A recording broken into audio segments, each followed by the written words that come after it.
Is that the Wayback Machine too? I think your first show of the tour was in Quebec, is that right? First show was in Quebec. And Phineas sent you a text. Yeah, he sent me flowers.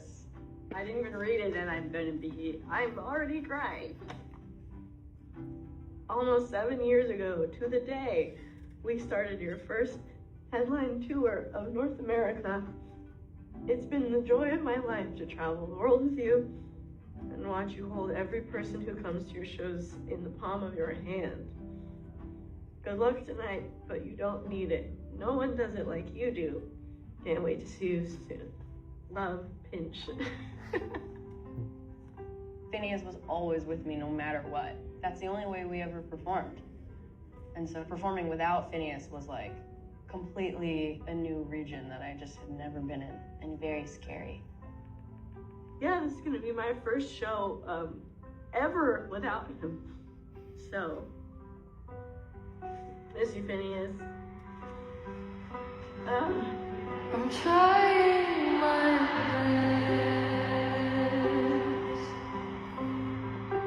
best to keep you satisfied. Let you get your rest while I stay up all night. And you don't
I should